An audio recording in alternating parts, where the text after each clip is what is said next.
itself, obviously, is quite lovely. All it really required was for the tower blocks to be renovated. Perhaps a lot more money, some more money for the school, and just to maintain it. It's really maintenance.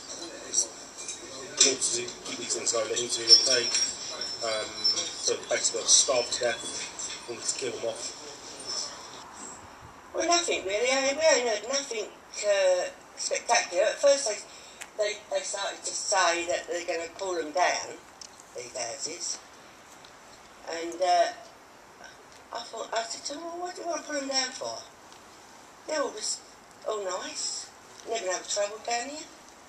So the people nice, but there is some people that's like died, and the foreign people come and sort of thing. They're coming over because there is a lot of people, foreigners coming over here to try and get like to live here. I think within the blocks. There's all them blocks. It's new blocks. It's a green going up, but they're building down there and that. But no, they're we don't have no trouble.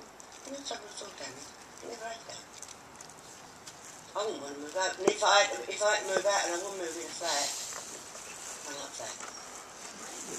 Funny, isn't it? I don't like that. I've never lived in a flat.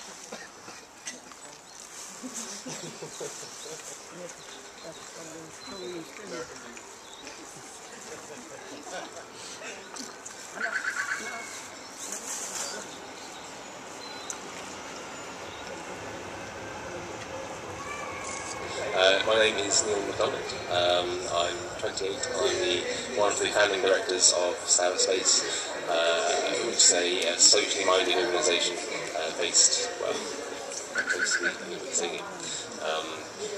The other founding director is my wife, I run this building with.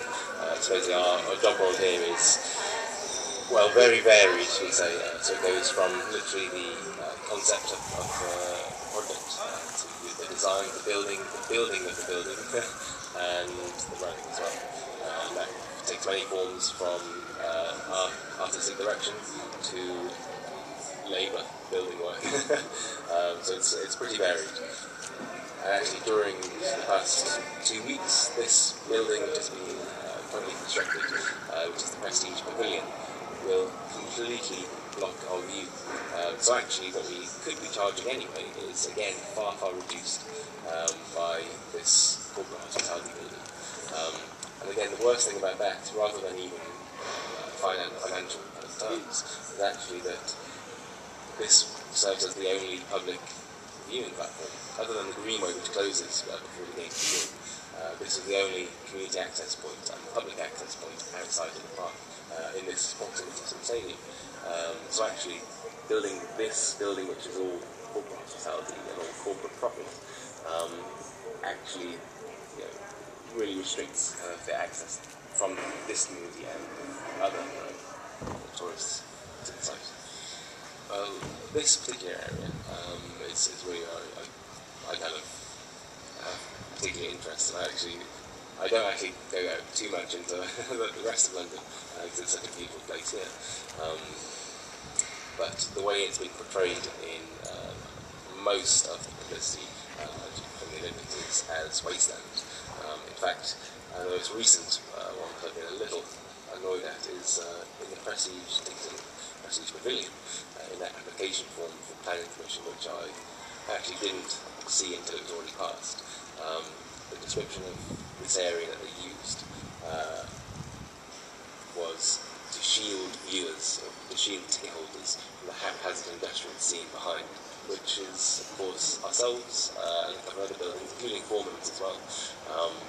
So it's not viewed on very nicely in any way that they can use it against us, I guess, in terms of planning and putting things in place. It's always to say, to make it look better, because it's so industrial and it's graffiti in places. Well, we like the graffiti and we like the industrial aspect of it. That's kind of part of the reason why this area is so vibrant. It doesn't always need to be brand new and shiny to be worth something.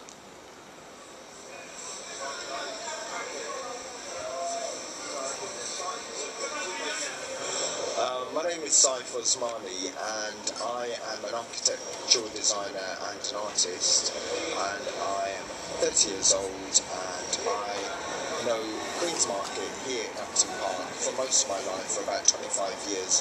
And it's been instrumental to how we shop both as a family and with my friends and the community. And as a result, in 2003, a group called Friends of Queen's Market began, which was trying to ensure the long-term survival of Queen's Market as a result of a threat on its on the future and the future viability of Queen's Market. What our issue is mainly, when the market was under threat, was will it give back what we wanted as a community? And in the most cases, and most of what the promises that the developers and the council were giving were not being adhered to, such as they were proposing a huge tower block, a 31-storey and 18-storey blocks on the site itself, demolishing the market in the process. But the return of the amount of social housing was very minimal in comparison to their own documents, which said a certain percentage up to 60% should be social housing. So all these things started to worry us, because if there was all these miscalculations happening, then how much do they value the market? Well, the Olympic Games is a couple of miles from Queen's Market, the site of Stratford and Stratford City, and it's seen a huge amount of what they would do as new development and redevelopment as well. And we certainly find in Newham that the return, and we're quite sceptical about the return that the Olympics will give us. It's a new site, so the repercussions it might have on other areas of existing Newham is yet to be seen, to be honest. And certainly with Queen's Market, there was a little bit of talk in the early parts that we should all buy into this regeneration feeling, that as if the community should be happy that new things are happening. But our issue was very much that the market was already quite an exciting place in what it provided. It just was having bad press from the back of that. So the Olympics has, there's kind of, I would say there's positive and negative parts to that, but in terms of regeneration, it's one we've yet to see the positive in it. Because if it means that local people, can't afford the food, the clothes, and certain areas are inaccessible to them, then it's a privatised agenda. And certainly for us, it was a worrying part that the market site as well, which is currently a public domain, publicly owned through the council, that the other bits of Newham don't take on a similar pattern through privatisation.